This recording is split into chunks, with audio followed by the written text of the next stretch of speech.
Hello friends, जय जगन्नाथ। आज आम बोट नेक रे प्रिंसेस कट ब्लाउज रो कटिंग करिबा। बैक साइड रे हमर बोट नेक रहिबो आ फ्रंट साइड हमर डीप नेक रहिबो। 40 साइज रो आमे कटिंग करिबा। देखंतु प्रथमे आमे अस्त्र कपड़ा ऊपर कटिंग करि नबा। अस्त्र कपड़ा को दुई भाग करिकरी रखिबा। बैक साइड आमे प्रथमे कटिंग करिबा तो फोल्डिंग साइड को निज आड़ को रखिबा। एटा हमर फ्रंट ओपन रहिबो। सामना पटरे हुक लागिबो। तो बैक साइड हमर कटिंग करिबा तो फोल्डिंग साइड को निज आड़ को रखिले अस्त्र कपड़ा को देखंतु एमती ही रखिबे। फोल्ड करिकरी दी भाग करिकरी रखिबे। प्रथमे आमे ब्लाउज रो लंबा नबा।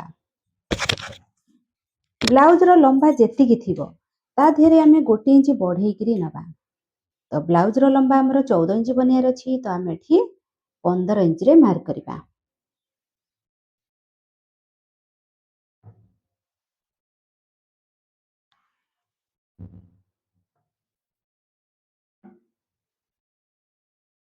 तो एठी देखो आमे शोल्डर केते नबा। शोल्डर हमर जेतिकी थिबो आमे पूरा नबा। शोल्डर एठी 16 इंच अछि। 16 इंच अछि माने तार अधा आमे नबा 8 इंच। 8 इंच रे मार्क कले एटा हमर बोट नेक बनुछि तो आमे पूरा शोल्डर रखिबा। जदि आमे एठी कलर नेक बनै थांते ताहाले हाफ इंच अधिका नै थांते सिलाई मार्जिन पे। तो एठी आमे 8 इंच रे मार्क कले तो तळको भी सेई 8 इंच रे गोटे मार्क करिबा। ए लाइन को एमती सीधा करिबा। एठी आमे आर्म होल लेंथ टा केते दबा। आमे एठी सपोज 7 इंच रे मार्क करिबा।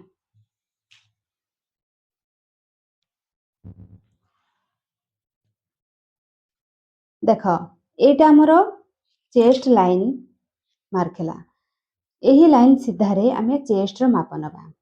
चेस्ट अछि 40 अछि तो 40 रो 4 भाग रो गोटे भाग एठी 10 इंच रे मार्क करिबा। 10 इंच मार्क करिबा तापरे आमे 2 इंच मार्जिन नबा। आर्म होल रो शेप टा दबा पई यारो मिडिल पॉइंट मार्क करिबा। आ ये कोण पाखरु 1.25 इंच रे मार्क करि परिबा नहले 1.5 इंच रे भी मार्क करि परिबा। याकू आमे एमती शेप दबा। ए जो तीनटा पॉइंट आमे मार्क कले ताकू आमे एमती शेप टा दबा।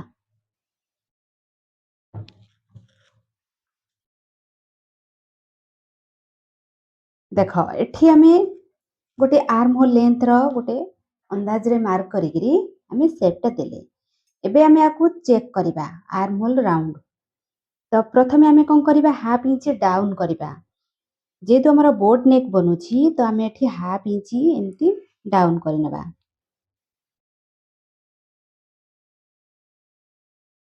डाउन करि सारला परे आमे हाफ इंच एमती छाड़िबा।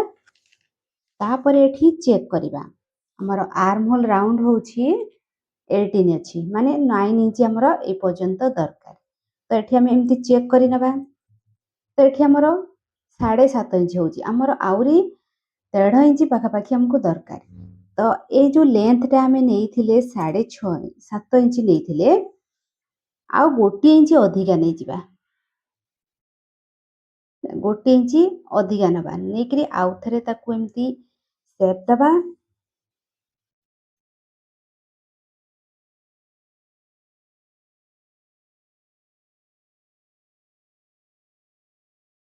मिडिल पॉइंट एक कॉर्नर पाखु रखिकी एमती आउ तिके शेप टा दबा।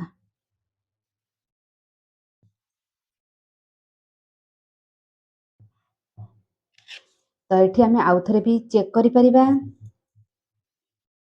तो एठी हमर 9 इंच ही आसीगला। ए फिटिंग लाइन पर्यंत आमे चेक करिबा। तो एठी हमर 9 इंच ही आसिला। ता माने आमे जानि पारले ଆମର ଏଠି 8 ଇଞ୍ଚ ଯଦି ଆର୍ମ ହୋଲ୍ ଲେନ୍ଥଟା ରଖିବା ତାହେଲେ ଆମର ଆର୍ମ ହୋଲ୍ ରାଉଣ୍ଡଟା 18 ଇଞ୍ଚ ଆସିଯାଉଛି। କେବଳ ଆମର ବୋଟ୍ ନେକ୍ରେ ହିଁ ଆମେ ଅଧିକା ଆର୍ମ ହୋଲ୍ ଲେନ୍ଥଟା ନେବା। ଯଦି ଆମର ଏଠି ଡିପ୍ ନେକ୍ ହେଇଥାନ୍ତା ତାହେଲେ ଆର୍ମ ହୋଲ୍ ରାଉଣ୍ଡଟା ଲେନ୍ଥଟା ଆମର 5.5 ଇଞ୍ଚ କିମ୍ବା 6 ଇଞ୍ଚ ଭିତରେ ଆସିଯାଇଥାନ୍ତା। ଏବେ ଆମେ ୱେଷ୍ଟ ନେବା। ୱେଷ୍ଟ ଅଛି 36 ଅଛି, ତ 36ର 4 ଭାଗର ଗୋଟେ ଭାଗ ଏଠି 9 ଇଞ୍ଚରେ ମାର୍କ କରିବା।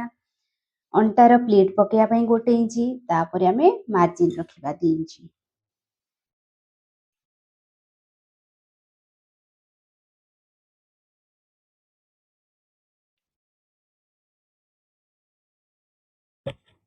ବୋଟ୍ ନେକ୍ରେ ବେକର ଚଉଡ଼ାଟା ଆମେ କେତେ ରଖିବା? ସାଇଜ୍ ହିସାବରେ ଆମେ କମ୍ ଅଧିକା ହେଇଥାଏ।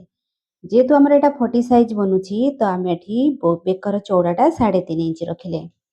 3.5 ଇଞ୍ଚ ରଖି ବେକର ଡିପ୍ଟା ଆମେ 4 ଇଞ୍ଚ ରଖି ଏମିତି ସେପ୍ ଦେବା। ବୋଟ୍ ନେକ୍ର ସେପ୍ଟା ଦେଲେ ତାପରେ ଆ ଭିତରେ ନିଜ ଚଏସ୍ ହିସାବରେ କିଛି ବି ଡିଜାଇନ୍ କରିପାରିବେ।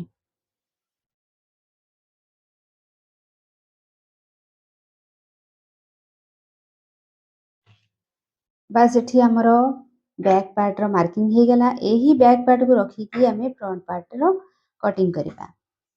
ତ ମୁଁ ଏଠି ବେକର ଯୋଉ ଆକାର ଆମେ ବନେଇଲେ ସେଇଟା ଏବେ କଟିଂ କରିବାନି, କାହିଁକିନା ମେନ୍ କପଡ଼ା ସହିତ ଜଏଣ୍ଟ କରିସାରିଲା ପରେ ପେପର ପେଷ୍ଟିଂ ଦ୍ୱାରା ଆମେ ଡିଜାଇନ୍ ବନେଇବା। ଏଠି ଆମର ବ୍ୟାକ୍ ପାର୍ଟ କଟିଂ ହେଇଗଲା। ଫ୍ରଣ୍ଟ ପାର୍ଟ କଟିଂ କରିବା ପାଇଁ ଦେଖନ୍ତୁ ଏଇ ଯୋଉ କପଡ଼ାକୁ ଏମିତି ହିଁ ରଖିଲେ ବ୍ୟାକ୍ ପାର୍ଟକୁ ଏ କଡ଼ ସାଇଡରେ ସାଇଜ୍ କରିକି ଏମିତି ରଖିବା।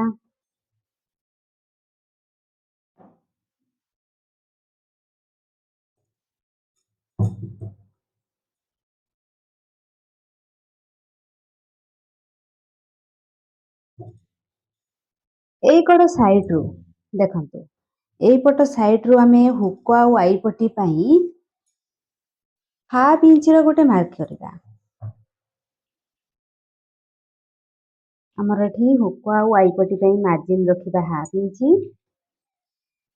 1/2 ଇଞ୍ଚ ରଖିଲେ ଏହି ଲାଇନ୍ ସିଧାରେ ବ୍ୟାକ୍ ପାର୍ଟକୁ ରଖିବା।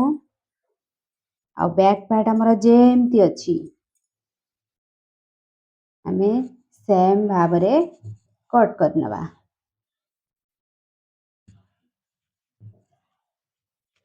ଆଉ ତଳପଟ ସାଇଡରୁ ଆମେ 1 ଇଞ୍ଚ ଅଧିକା ରଖିବା। ଏଠି ଆମର ବ୍ୟାକ୍ ପାର୍ଟ ରହିଲା, 1 ଇଞ୍ଚ ଆମେ ଅଧିକା ରଖିଲେ। ବ୍ୟାକ୍ ପାର୍ଟ ଠାରୁ ଫ୍ରଣ୍ଟ ପାର୍ଟର ଲମ୍ବାଟା ଆମେ 1 ଇଞ୍ଚ ଅଧିକା ରଖିଲେ।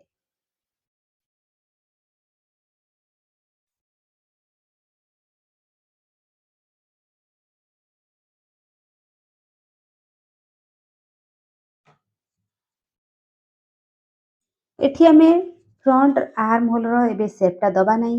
ଯେତେବେଳେ ଆମର ପ୍ରିନ୍ସେସ୍ କଟ୍ର 2ଟା ଯାକ କଟୋରୀ ପାର୍ଟ କଟିଂ ହେଇଯିବ ତାପରେ ଆଉଥରେ ସେପ୍ଟା ଦେବା। ଦେଖନ୍ତୁ ସାମ୍ନା ପଟ ବେକର ଲମ୍ବାଟାକୁ ଏଠି ନେବା। ସାମ୍ନା ପଟ ବେକର ଲମ୍ବାଟା 6 ଇଞ୍ଚ ବନିବାର ଅଛି, ତ ଆମେ ଏଠି 7 ଇଞ୍ଚରେ ମାର୍କ କରିବା।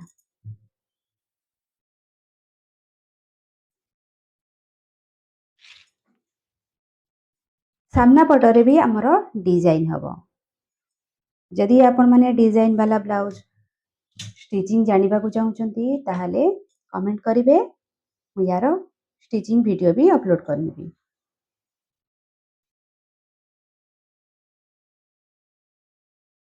ଏଇଟା ଆମର ଫିଟିଂ ଲାଇନ୍। ତ ଏଠି ଆମର ବେକର ଆକାର ବି ବନିଗଲା। ଏବେ ଆମେ ବଷ୍ଟ ପଏଣ୍ଟର ମାର୍କ କରିବା। କାନ୍ଧ ପାଖରୁ ଫିତାକୁ ରଖିବା। ବଷ୍ଟ ପଏଣ୍ଟ ହେଉଛି 10 ଇଞ୍ଚ, ତ ଆମେ ଏଥିରେ 1/2 ଇଞ୍ଚ କେବଳ ଆଡ୍ କରିବା, କାହିଁକି ନା ଆମର କାନ୍ଧ ପାଖରେ ସିଲେଇ ମାର୍ଜିନ୍ ରହିବ। ଟୋଟାଲ ଆମର 10.5 ଇଞ୍ଚରେ ମାର୍କ କରିବା। ଏଠି ଆମର ବଷ୍ଟ ଲାଇନ୍ ବାହାରିଲା। ତ ଏପଟ ସାଇଡରୁ ଆମେ କେତେ ମାର୍କ କରିବା? ଏପଟ ସାଇଡରୁ ଆମର ୟାର ମିଡିଲଟା ବଷ୍ଟ ପଏଣ୍ଟର ମିଡିଲଟା କୋଉଠି ଆସିବ ଆମର ଜଣା ନାହିଁ, ତ ଆମେ ଏଇ କଡ଼ ସାଇଡରୁ ମାର୍କ କରିବା। ତ କେମିତି ମାର୍କ କରିବା? ଆମର ଯୋଉ ଚେଷ୍ଟ ଅଛି, ଚେଷ୍ଟର 10 ଭାଗର ଗୋଟେ ଭାଗ ନେବା। ଚେଷ୍ଟ ଆମର 40 ଅଛି ମାନେ ତାର 10 ଭାଗର ଗୋଟେ ଭାଗ ହଉଛି 4 ଇଞ୍ଚ। ତ 4 ଇଞ୍ଚରେ ଆମେ ଏଠି ମାର୍କ କରିବା। ତା ସହିତ ଆମେ ହାଫ୍ ଇଞ୍ଚ ସିଲେଇ ମାର୍ଜିନ ପାଇଁ ନେବା, କାହିଁକି ନା ଆମେ ଏଠି ଡାଇରେକ୍ଟ କପଡ଼ା ଉପରେ କଟିଂ କରୁଛେ, ତ ସିଲେଇ ମାର୍ଜିନ ବି ରଖିବା। ତ ଏଠି ଆମେ 4.5 ଇଞ୍ଚରେ ମାର୍କ କଲେ। ତ ଏଇଠି ଆମର ଜଣା ପଡ଼ିଲା ଏଇଟା ହଉଛି ଆମର best point, middle point. Middle point mark ହେଇଗଲା। ଏଠି ଆମେ ଯେତିକି ନେଇଥିବା ତଳକୁ ଆମେ ହାଫ୍ ଇଞ୍ଚ ମାଇନସ୍ କରିକିରି ନେବା। ଏଠି ଆମେ 4.5 ଇଞ୍ଚ ରଖିଛେ ମାନେ ଏଠି ଆମେ 4 ଇଞ୍ଚ ରଖିବା। এই ଯୋଉ ମାର୍କ ଆମେ କଲେ, ଏଇଟା ଆମେ ଏଇ ଯୋଉ ହୁକ ଆଉ ଆଇପଟି ପାଇଁ ଯୋଉ ହାଫ୍ ଇଞ୍ଚ ମାର୍କ କରିଥିଲେ, এই ଯୋଉ ଲାଇନ ଟଣା ହେଇଛି, ଏଇ ଲାଇନ ଠାରୁ ହିଁ ଆମେ ମାର୍କ କଲେ। ଏଠି 4.5 ଇଞ୍ଚ ରଖିଲେ, ତଳପଟ ସାଇଡରେ 4 ଇଞ୍ଚ ରଖିଲେ, ମାନେ ବଷ୍ଟ ପଏଣ୍ଟ ଆମର ଯେତିକି ଅଛି, ମିଡିଲ ପଏଣ୍ଟ ଆମେ ଯେତିକି ରଖିଲେ ତାଠୁ ଏଠି ହାଫ୍ ଇଞ୍ଚ ମାଇନସ୍ କରିକି ନେଲେ।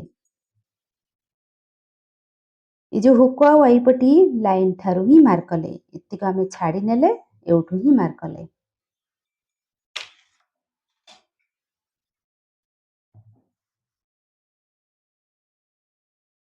ବଷ୍ଟ ପଏଣ୍ଟର ମିଡିଲ ପଏଣ୍ଟ ସହିତ ୟାକୁ ଏମିତି ଜଏଣ୍ଟ କରିବା। ଜଏଣ୍ଟ କଲେ, ତାପରେ ଗୋଟେ ଆର୍ମ ହୋଲ ସାଇଡକୁ ଏମିତି ଗୋଟେ ସେପ୍ଟେ ଦେବା।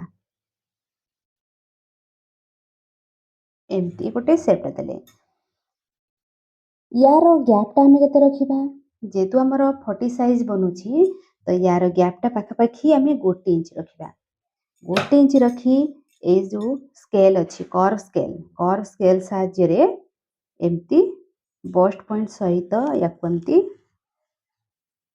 ସେପ୍ଟା ଦେବେ।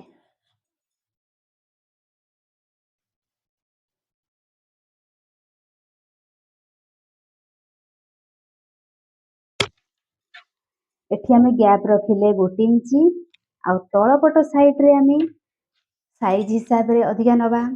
ତ ଏଠି ଆମର 40 ସାଇଜ ପାଇଁ ଆମେ ଏଠି 2.5 ଇଞ୍ଚର ଗୋଟେ ମାର୍କ କରିବା। ଏଉଠୁ ରଖିକି 2.5 ଇଞ୍ଚ ଟକ୍ସ ପାଇଁ ଆମେ ଏଠି ମାର୍କ କଲେ। ଏଠି ଆମେ 2.5 ଇଞ୍ଚର ମାର୍କ କଲେ। ତାପରେ ବଷ୍ଟ ପଏଣ୍ଟର ଯୋଉ ମିଡିଲ ପଏଣ୍ଟ ଅଛି, ଏଉଠୁ ଆମେ ସେପ୍ଟା ନେଇକିରି ଏମିତି ୟା ସହିତ ଏମିତି ଜଏଣ୍ଟ କରିବା। ଦେଖନ୍ତୁ ଏମିତି ହିଁ ସେପ୍ଟା ଦେବେ। এটা ଆମର ପ୍ରିନ୍ସେସ୍ କଟ୍ର ସେପ୍।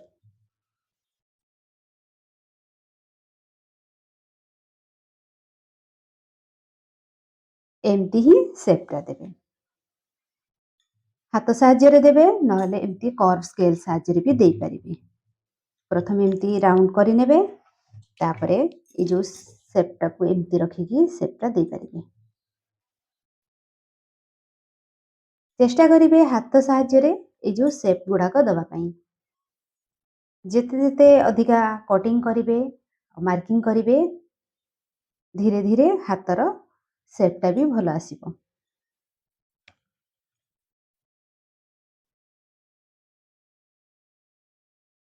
ତ ଏଠି ଦେଖ, ଏଠି ଆମେ 2.5 ଇଞ୍ଚର ଟକ୍ସ ପକେଇଲେ, ମାନେ 2.5 ଇଞ୍ଚର ଗ୍ୟାପଟା ରଖିଲେ ଟକ୍ସ ପକେଇବା ପାଇଁ। ଯଦି ଆମେ ଏଇ ସାଇଜରେ ଆମେ କଟିଂ କରିଦେବା, ତାହେଲେ ଆମର ଏଠି ମାର୍ଜିନ କପଡ଼ା ରହିବ ନାହିଁ। କାହିଁକି ନା ଏତିକି ଆମର କଟିଂ ହେଇକି ବାହାରିଯିବ, ଏଗୁଡ଼ା ଆମର କଟିଂ ହେଇ ବାହାରିଯିବ, ଏ ପାର୍ଟ ସହିତ ଯୋଡ଼ା ହେଇଯିବ। ଯୋଡ଼ା ହେଇଗଲା ପରେ ଏଠି ଆମର ଅଣ୍ଟା ପାଖ ସାଇଡରେ ମାର୍ଜିନ କପଡ଼ା ଆଉ ରହିବ ନାହିଁ। ତ ବ୍ୟାକ୍ ସାଇଡ୍ ଠାରୁ ଫ୍ରଣ୍ଟ ସାଇଡ୍ ଆମର କମ୍ ପଡ଼ିଯିବ, ମାନେ ଛୋଟ ପଡ଼ିଯିବ।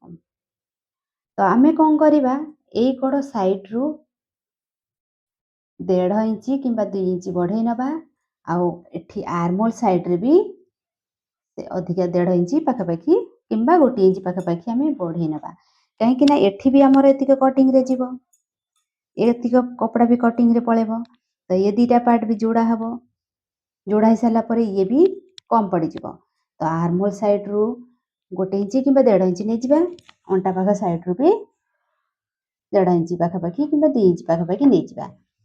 अधिका नेइजिबा जदि हमर फिटिंग लगाइला बेले अधिका बड़ हो जाए ताहले आमे से टाइम रे कटिंग करनबा।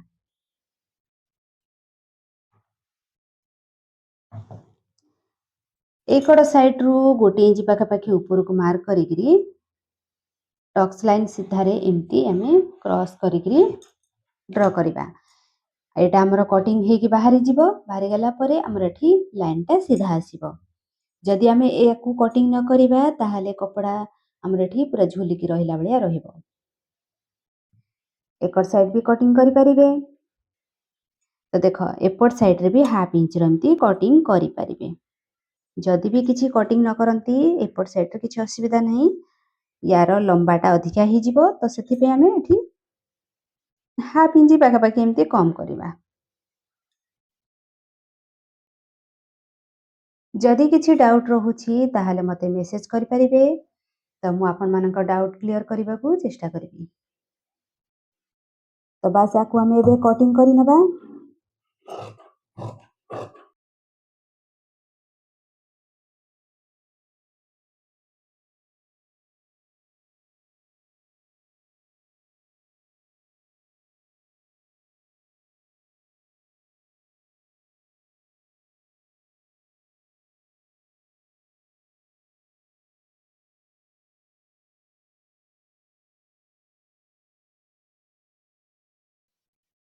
ये जो आर्म होल शेपटा आमे दबा फ्रंट आर्म होल रो शेपटा, तो एठी हमर सिलाई जेतिकिरे जिवो सेतिकी आमे रखिकिरी आमे बैक पार्ट को ता ऊपर साइड रखिकी आमे आउथरे कट करि नबा।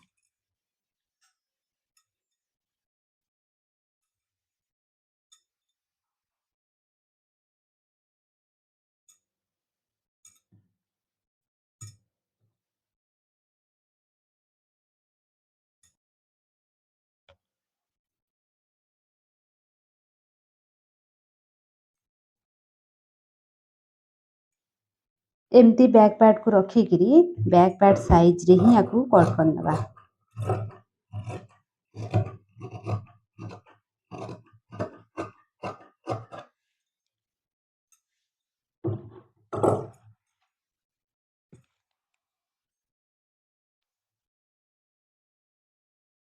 तापरे आमे आकू जोड़ी सारिबा। ए पार्ट को ए पार्ट सहित जोड़ी सारिबा। बैक साइड को आउ थरे रखिकी चेक करिबा।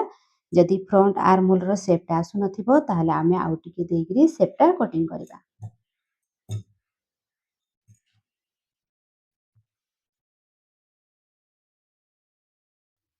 तो आजिर भिडियोटी आपण मानकु केमती लागिला कमेंट करिवे। जदि भलो लागि थाए ताहले लाइक करिवे। Thank you.